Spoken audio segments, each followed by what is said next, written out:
पुणे महानगरपालिकेवर सत्ता मिळावी, सत्तेची नशा त्या ठिकाणी आत्मसात करावी, पैशाचं कुरण त्या ठिकाणी आहे ते लुटता यावं, ही सगळ्या सत्ताधाऱ्यांची अपेक्षा असते. पुणे महानगरपालिकेवर जसं सत्ताधाऱ्यांचं लक्ष आहे तसंच PMPL वर सुद्धा बऱ्याच पुढाऱ्यांचं, सत्ताधाऱ्यांचं, जावयांचं, पुतण्यांचं, सगळ्यांचं लक्ष आहे. खरं तर महानगरपालिकेच्या माध्यमातून वेगळ्या वेगळ्या पद्धतीनं मलिदा खाता यावा, मलाई गोळा करता यावी आणि कामगारांच्या जीवावर, तिथल्या अधिकाऱ्यांच्या जीवावर जर एखाद्या पदाची बोलीच लागली तर ते सगळं आपल्या ताब्यात घेता यावं, या पद्धतीचा सगळे प्रयत्न करत असतात. पुणे महानगरपालिकेच्या अंतर्गत महापालिकेच्या आर्थिक सहकार्यातून PMPL चालते, पण PMPL चालते मात्र रस्त्यावर. कारण पुण्याच्या शहराला ना उपनगराला जोडणारी एक महत्वाची, खरं तर रक्तवाहिनी जरी म्हटलं, जलवाहिनी जरी म्हटलं, किंवा एक महत्वाचा शहरातला दुवा म्हटलं तरी PMPLच्या बसेस हे खरं तर फार महत्वाचं साधन आहे.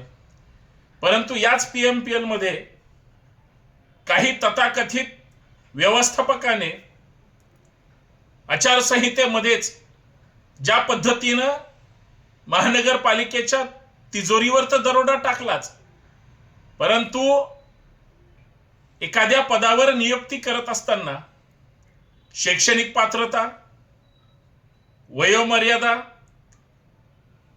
कालमर्यादा, तो त्या पदावर बसण्यासाठी पात्र आहे की नाही, शैक्षणिक अर्हता, त्याच्या कार्याचा अनुभव, किती दिवस ज्या पदावर आहे तिथं काम केलंय, या सगळ्या गोष्टी बघणं फार महत्वाचं असतं.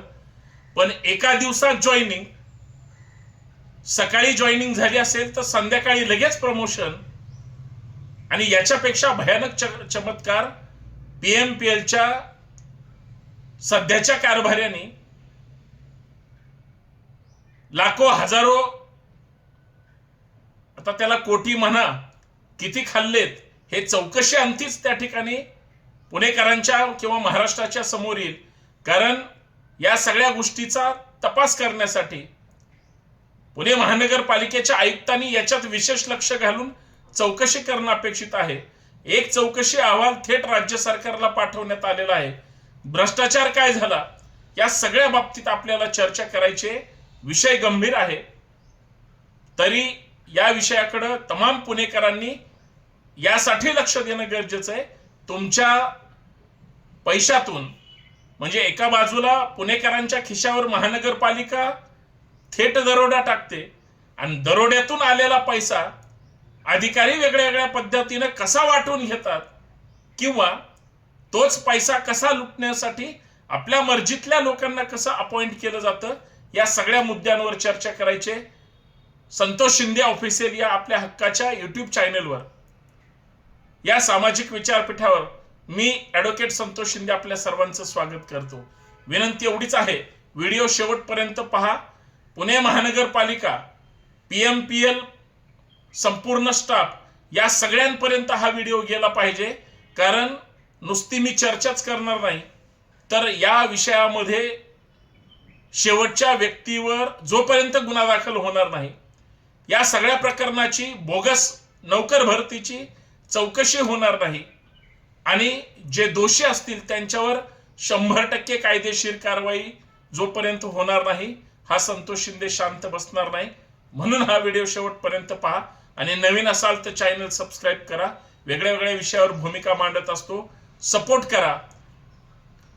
बेल आयकॉन प्रेस करा, नोटिफिकेशन ऑल ठेवा. चॅनल सबस्क्राईब केल्यानंतर जॉईन बटन येतं.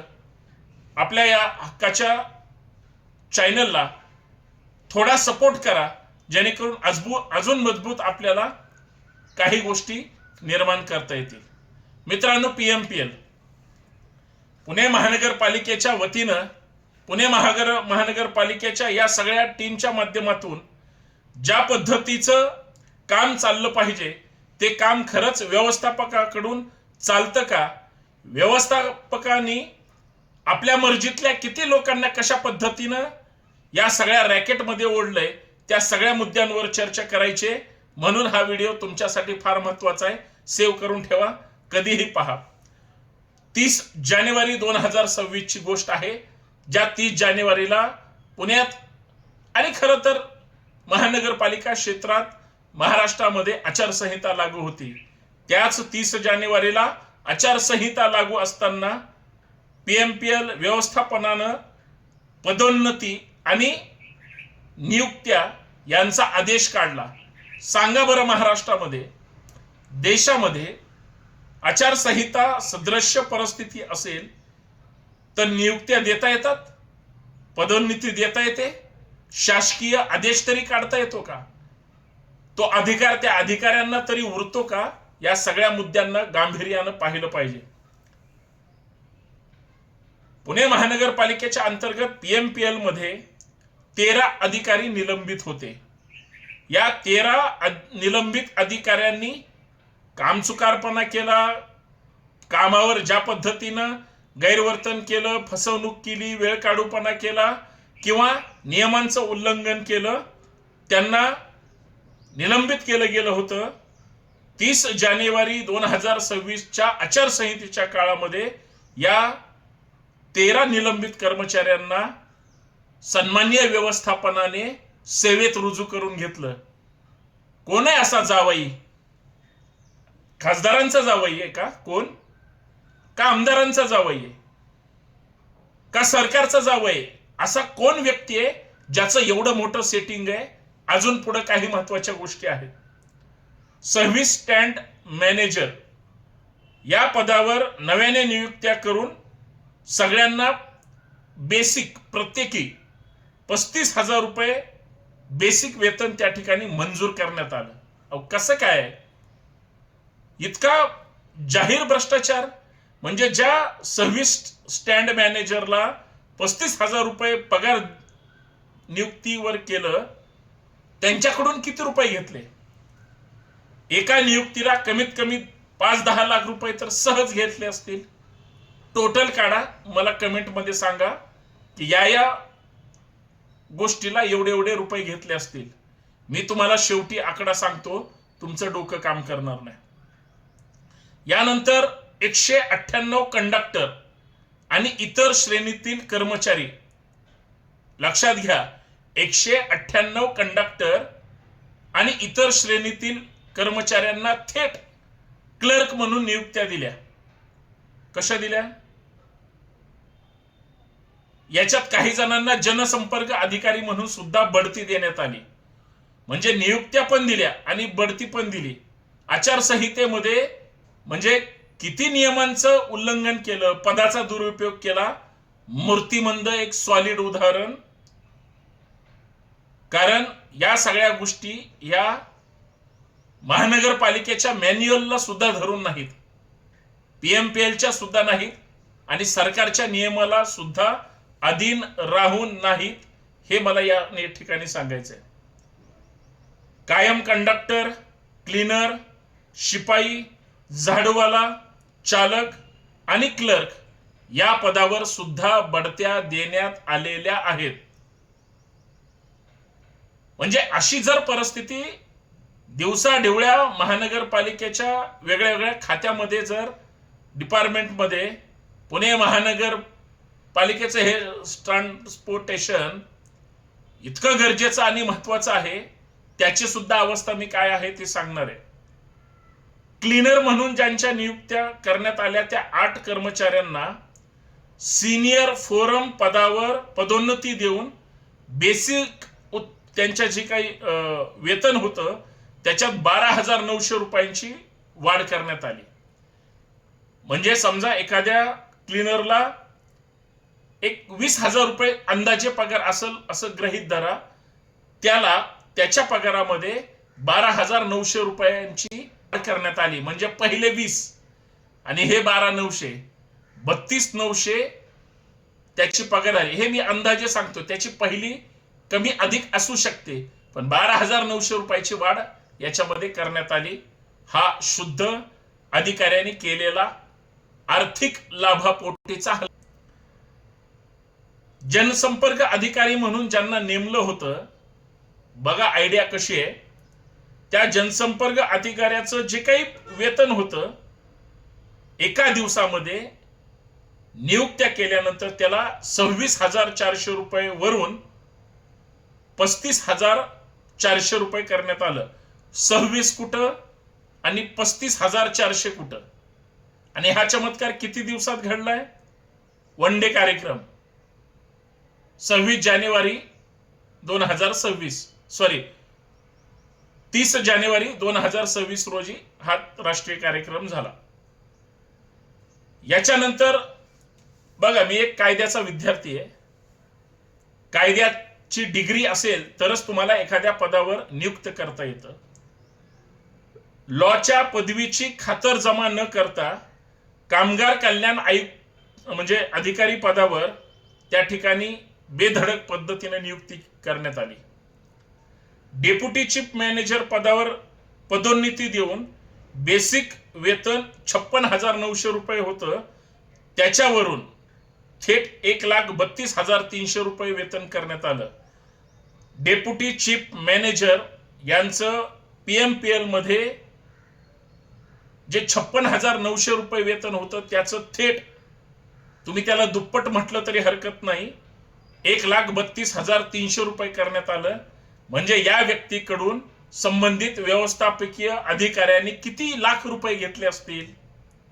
मला उत्तर हवंय तुमच्याकडून, कमेंट करून सांगा. याच्यानंतर संगणक प्रोग्रामर नावाचा पदाचा एक भाग आहे. त्याच्यामध्ये कंडक्टर प्रवर्गातून कर्मचाऱ्यांची नियुक्ती त्या ठिकाणी केली होती. म्हणजे एखादा पुणेकर बसची वाट पाहतोय, PMPL ची वाट पाहतोय आणि इकडं PMPL स्वतःचीच वाट लावून घेत आहे. अशी जर एखादी परिस्थिती आपल्या नजरेसमोर आली तर ते वेगळं वाटायला नको, ही गोष्ट समजून घ्या. पुणेकराच्या खिशातून पैसा दिला जातो, घेतला जातो आणि इकडं मात्र या अधिकारी कर्मचाऱ्यांच्या घशात घातला जातो. हा शुद्ध हलकटपणा आहे, हे सुद्धा या ठिकाणी समजून घेतलं पाहिजे. पुणे महानगरपालिकेचे आयुक्त कर्तव्यदक्ष अधिकारी नवल किशोर रामसाहेब असतील किंवा PMRDA चे आयुक्त योगेश म्हस्के साहेब असतील, यांनी या सगळ्या प्रकरणाकडे गांभीर्यानं खरं तर लक्ष देणं गरजेचं आहे. आणि सगळ्यात महत्वाचं, याचा चोर कोण आहे? हे सगळं करणारा माणूस कोण आहे? कारण अतिरिक्त आयुक्त पृथ्वीराज BP यांच्याकडे सगळ्या संबंधित कागदपत्र मागून या सगळ्या कागदपत्रांवर योग्य तपास करून जे काही गैरप्रकार झालेला आहे त्यांच्यावर कायदेशीर कारवाई झाली पाहिजे. म्हणून पुण्याच्या सगळ्या कारभाऱ्यांना, पुढाऱ्यांना खास करून, मग सन्माननीय खासदार साहेब असतील, अर्थात ते केंद्रीय मंत्री आहेत, मग आमदार असतील, लोकप्रतिनिधी असतील, पुण्यामध्ये राज्याच्या मंत्री महोदय असतील, हे सगळी मंडळी या सगळ्या गोष्टीकडे गांभीर्यानं पाहिलं पाहिजे. कारण बारकाईनं जर विचार केला, 400-500 बसमध्ये 200 बस जर बंद असतील, काही बस रस्त्यावर फिरतच नसतील आणि वसुली मात्र सगळीकडून केली जात असेल आणि लाखो करोडोंचा भ्रष्टाचार 30 जानेवारी 2026च्या खरं तर या काळात अजून एक महत्वाची दुर्घटना घडली होती, त्याचा शासकीय दुखवटा सुद्धा होता. म्हणजे एका बाजूला आचारसंहिता होती, दुसऱ्या बाजूला शासकीय दुखवटा होता आणि भ्रष्टाचाराचे हे सगळे कारनामे जर महानगरपालिकेच्या हद्दीमध्ये सुरू असतील, या सगळ्या प्रकरणाची चौकशी झाली पाहिजे आणि दोषीवर कारवाई झाली पाहिजे, अशी या माध्यमातून एक संभाजी ब्रिगेडचा प्रवक्ता म्हणून सुद्धा याची चौकशी लावणार आहे आणि मुळाशी जाऊन या सगळ्या प्रकरणाचा योग्य पद्धतीने तपास करून भांडाफोड केल्याशिवाय संतोष शिंदे राहणार नाही, एवढंच सांगतो. जे जे अधिकारी कर्तव्यदक्ष आणि त्या पदाची गरिमा राखून पुणेकरांची सेवा करणारे असतील त्यांनी ही गोष्ट लक्षात घ्यावी, भ्रष्टाचारांना पाठीशी घालू नये आणि ज्यांनी कोणी केलं असेल त्यांच्यावर कायदेशीर कडक कारवाई झाली पाहिजे, इतकी शुद्ध मागणी आहे. एवढंच या ठिकाणी सांगतो. धन्यवाद. जय जिजाऊ, जय शिवराय, जय महाराष्ट्र.